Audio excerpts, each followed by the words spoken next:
اس یہودیہ عورت کا قصہ بتائیں جس نے گوشت میں زہر ملا کر اللہ کے نبی کو پیش کیا تھا۔ کیا عورت اور مرد کی نماز میں فرق ہے؟ کیا نماز پڑھنے سے اجوا کھجور کھانے سے سحر انداز اثر نہیں ہو سکتا؟ ایک دوسرا سوال ہے کہ اللہ کے نبی صلی اللہ علیہ وسلم کا نام نبی بننے سے پہلے کیا تھا؟ میری ایک بہن ہے، شادی ہو کر 8 سال گزر گئے، ابھی تک اب اولاد ہے۔ اولاد کے لیے کوئی قرآنی وظیفہ ہو تو مہربانی فرما کر بتائیں اور دعا کریں۔ 4 نمازیں باجماعت ادا کرتا ہوں، لیکن فجر کی جماعت ڈیوٹی پر جانے سے پہلے اٹھ کر ادا کر لیتا ہوں، باجماعت ادا نہیں کرتا، کیا میرا یہ عمل درست ہے؟ اگر آپ پہلی مرتبہ ہمارے چینل پر تشریف لائے ہیں کا خیر کرتے ہیں، پلیز سبسکرائب کر لیجیے۔ اس یہودیہ عورت کا قصہ بتائیں جس نے گوشت میں زہر ملا کر اللہ کے نبی کو پیش کیا تھا۔ آپ کو تو خود پتا ہے صلی اللہ علیہ وسلم کہ اس نے پیش کیا تھا، اور اللہ کے نبی صلی اللہ علیہ وسلم نے حضرت عائشہ سے کہا تھا کہ وہ جو خیبر میں نے زہریلا کھانا کھایا تھا وہ میری رگوں کو کاٹ رہا ہے۔ یہ یہودیوں کی دشمنی تھی اسلام سے اور ہمارے نبی علیہ الصلوۃ والسلام سے۔ کیا عورت اور مرد کی نماز میں فرق ہے؟ عورت اور مرد کی نماز ایک ہے۔ صلو کما رأیتمونی اصلی، یہی عائشہ کو حکم تھا رضی اللہ تعالی عنہا، اور یہی صدیق اکبر کو حکم تھا۔ ہاں، ان کے پردے میں فرق ہے۔ عورت کا سر ننگا نہیں ہوگا، لیکن مرد کا سر ننگا بھی ہو جا تو نماز ہو جاتی ہے۔ اللہ کے نبی نے فرمایا جس کے کندھے ننگے ہیں اس کی نماز نہیں۔ اگر ننگے سر نماز نہ ہوتی تو آپ یہ کہتے جس کا سر ننگا ہے اس کی نماز نہیں۔ آپ نے فرمایا جس کے کندھے ننگے ہیں اس کی نماز نہیں۔ عورت اور مرد کے پردے میں فرق ہے۔ یہ فرق دنیا کا کوئی شخص کسی ایک صحیح حدیث سے نہیں پیش کر سکتا کہ اللہ کے نبی نے حضرت عائشہ کو حکم دیا کہ تو سینے پہ ہاتھ باندھنا، اور ابو بکر صدیق کو حکم دیا کہ تو نیچے تلے بڑھنی، تیرا حق نہیں ہے سینے پہ باندھنے کا، تو نیچے ہی ہاتھ رکھنا، لٹکا کے رکھنا۔ کوئی دنیا کا شخص ایک حدیث بھی اس طرح کی پیش نہیں کر سکتا کہ آپ نے حضرت عائشہ کو یہ حکم دیا اور حضرت صدیق اکبر کو یہ حکم دیا۔ کیا نماز پڑھنے سے اجوا کھجور کھانے سے سحر انداز اثر نہیں ہو سکتا؟ جی انشاءاللہ اجوا کھجور کی یہ خاصیت ہے اللہ کے فضل سے۔ نبی کریم نے فرمایا جو اس کو کھا لے اس پر جادو اور زہر اثر نہیں کرتا۔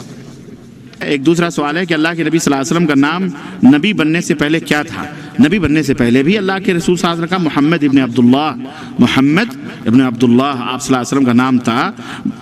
میری ایک بہن ہے، شادی ہو کر 8 سال گزر گئے، ابھی تک اب اولاد ہے۔ اولاد کے لیے کوئی قرآنی وظیفہ ہو تو مہربانی فرما کر بتائیں اور دعا کریں۔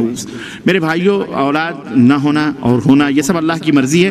اگر ہے اس کے لیے یہ ہے کہ بہن کو چاہیے کہ وہ اللہ تعالیٰ سے دعا کرے، اور اس بھائی کو بھی چاہیے کہ وہ اللہ تعالیٰ سے دعا کرے۔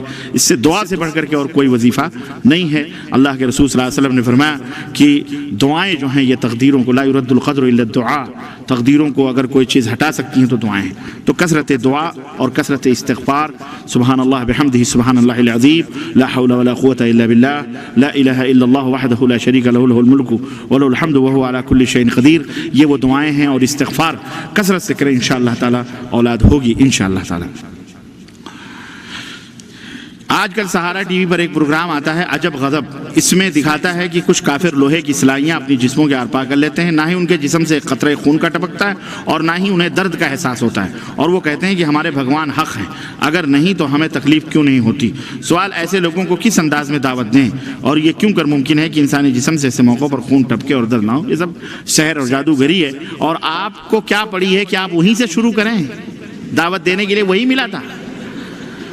آزو بازو کتنے کفار مشرکین ہیں، وہ نظر نہیں آتے اللہ کے بندو؟ آپ لوگ بھی ایسی باتیں پوچھو جو کہ بس اللہ ہدایت عطا فرمائے۔ اللہ کے بندے اور بھی کفار ہیں، ارے اس مردود کو چھوڑو، بعد میں نپٹ لینا اس سے۔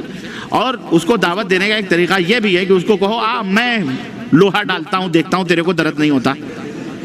یہ سب شیعہ ہیں، آپ شیعہ روافظ جو ہیں آپ دیکھیں یہ محرم میں آتے ہیں اور محرم میں باقاعدہ یہ انگاروں پر چلتے ہیں، تو ان کے جسم سے کچھ نہیں ہوتا۔ کیوں؟ میڈک کی چربی اور نہ جانے ایک قسم کا گھاس آتا ہے، وہ گھاس لگا کر کے اس کو لگا کر کے چلتے ہیں، ان کو کچھ نہیں اثر ہوتا۔ سمجھ رہے ہیں؟ تو یہ سب باقاعدہ بہانے اور یہ سب فریب ہے، ان سے بچنا چاہیے۔ 4 نمازیں باجماعت ادا کرتا ہوں، لیکن فجر کی جماعت ڈیوٹی پر جانے سے پہلے اٹھ کر ادا کر لیتا ہوں، باجماعت ادا نہیں کرتا، کیا میرا یہ عمل درست ہے؟ شیخ ابن باز رحمۃ اللہ علیہ سے کسی شاب نے یہی سوال کیا کہ میں 7 بجے کا الارم لگاتا ہوں اور 7 بجے اٹھ کے فجر کی نماز پڑھ کے پھر ڈیوٹی پہ جاتا ہوں، تو شیخ ابن باز رحمہ اللہ نے فتویٰ دیتے ہوئے ارشاد فرمایا کہ تم کافر ہو، مسلمان نہیں ہو، تم نے اللہ کے مقرر کردہ وقت کو تبدیل کر کے اپنی مرضی کا وقت مقرر کر لیا ہے، تم مسلمان نہیں ہو، تم نے اپنی خواہشات کو اپنا رب بنا لیا ہے۔ تو نماز وقت پہ پڑھنی چاہیے۔ انسان کبھی بھول گیا، سو گیا، لیٹ اٹھا تو پڑھ لے، لیکن ٹائم فٹ کرنا، الارم لگانا اسی وقت پہ، یہ اللہ کے اوقات میں تبدیلی ہے، یہ جائز نہیں ہے۔ جزاکم اللہ خیر۔